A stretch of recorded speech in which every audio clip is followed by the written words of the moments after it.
Oi pessoal, aqui é a Gabriela e depois de uma temporada aí sem gravar vídeos, eu estou de volta e eu não poderia voltar num dia melhor.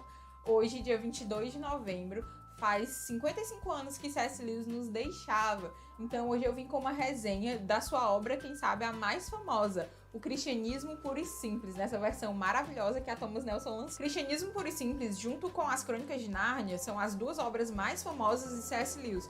E se você me acompanha aqui pelo YouTube ou lá pelo Instagram, você com certeza sabe que esse é o meu autor preferido e eu amo esse livro. É sério, Cristianismo Puro e Simples é um dos meus livros preferidos da vida e reler esse livro foi, assim, lembrar de por que C.S. Lewis é sensacional, sabe?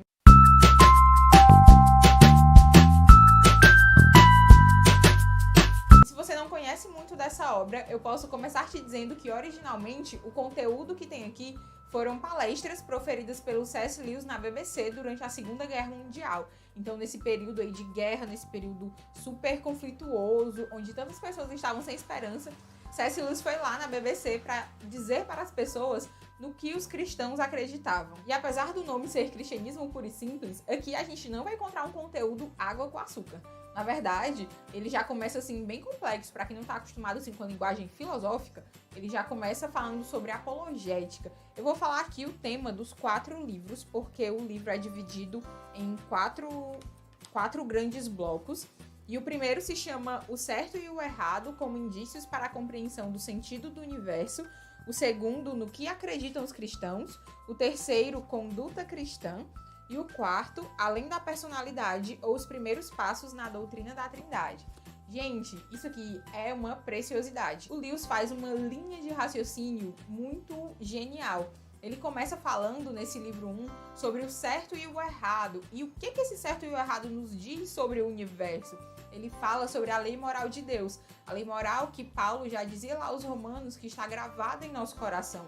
Ele diz que essa lei moral transcende tempo, transcende cultura, transcende povos, porque onde quer que você vá, na mais distante tribo isolada, você vai ver ali uma certa noção de certo e errado. E essa noção de certo e errado, de uma lei moral, nos diz que se existe uma lei, existe um legislador. E é com base nessa ideia que o Lewis constrói seu argumento apologético para a existência de Deus. Nesse primeiro livro, ele fala sobre isso. No segundo, continuando nessa linha de raciocínio, que ele já disse, existe um Deus, ele vai chegar à conclusão de que o verdadeiro Deus é o Deus do cristianismo, o Deus cristão. E ele traz isso de uma maneira, assim, muito genial, bem assim com a linguagem apologética. Definitivamente esse livro não é um clássico à toa. Depois de falar dessa parte, de chegar a essa conclusão de que o Deus verdadeiro é o Deus cristão, ele descarta os deuses concorrentes, como ele diz aqui.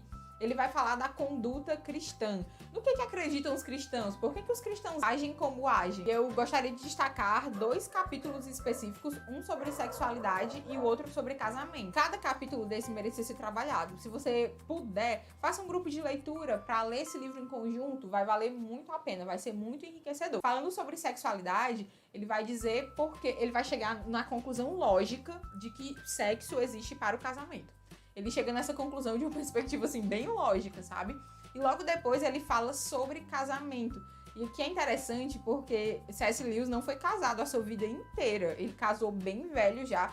Mas antes mesmo de se casar, porque ele escreveu esse livro que ele já ainda era solteiro, ele traz perspectivas sobre o que sustenta um casamento de uma maneira, assim, brilhante. Ele diz, por exemplo, que aquela paixão inicial, aquele sentimento que você tem no início do relacionamento, aquilo não vai sustentar o casamento.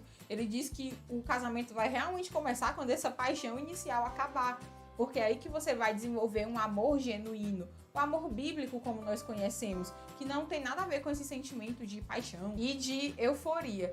E lendo esse livro, a gente entende por que hoje em dia os casamentos duram tão pouco. É sério, aqui tem muitas reflexões preciosas. E eu super indico, se você é casado ou se você é noivo, aproveita e faz um programa de casal legal e vão ler esse livro juntos. É sério, eu super te encorajo, porque, como eu disse, tem lições preciosas sobre casamento. Esses 2 capítulos sobre conduta cristã que eu citei são só, assim, uma pequena parte, gente. Leiam esse livro, já disse 1000 vezes nesse vídeo, mas leiam esse livro. No último livro desse livro, ele fala sobre a doutrina da Trindade, fala bastante também sobre o significado do sacrifício de Cristo, as implicações do sacrifício de Cristo. E eu lembro que a primeira vez que eu li esse livro foi há uns 5 anos atrás, e foi o primeiro contato que eu tive com um texto mais extenso sobre a doutrina da Trindade. Porque tudo que eu sabia da Trindade era muito ali, credo, confissão, que é um texto mais sucinto. E a primeira vez que eu li, eu fiquei, meu Deus, aí aquele meme da Nazaré, sabe? As coisas ficaram girando assim na minha cabeça.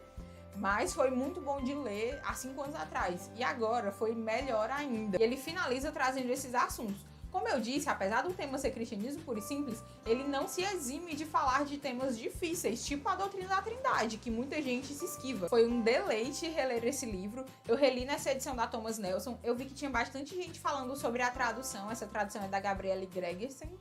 Agora sim, gente, eu li em outra versão também, só que eu não tive tempo de ler fazendo aquela comparação e eu também não tenho inglês suficiente para ler do original e fazer essa comparação. Então eu vou deixar para quem leu no original, para quem conseguiu ler direitinho lá, direto do inglês, para fazer essa comparação. Se eu achar algum post, alguma coisa desse tipo, eu vou deixar aqui para vocês conferirem também. É isso, muito obrigada por acompanharem até aqui. Não se esqueçam de se inscrever no canal se vocês não são inscritos. Avaliem o vídeo, assim o YouTube vai entender que você quer ver os vídeos aqui do canal. Compartilhe esse vídeo com seus amigos também.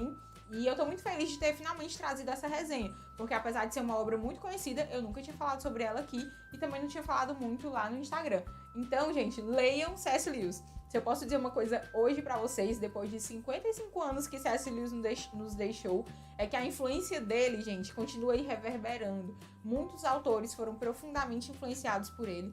Desde que eu comecei a ler C.S. Lewis, que foi, sei lá, com 16 anos, eu tenho sido profundamente influenciado por esse autor e eu louvo a Deus pela vida desse homem. É isso aí, até o próximo vídeo. Deus abençoe você.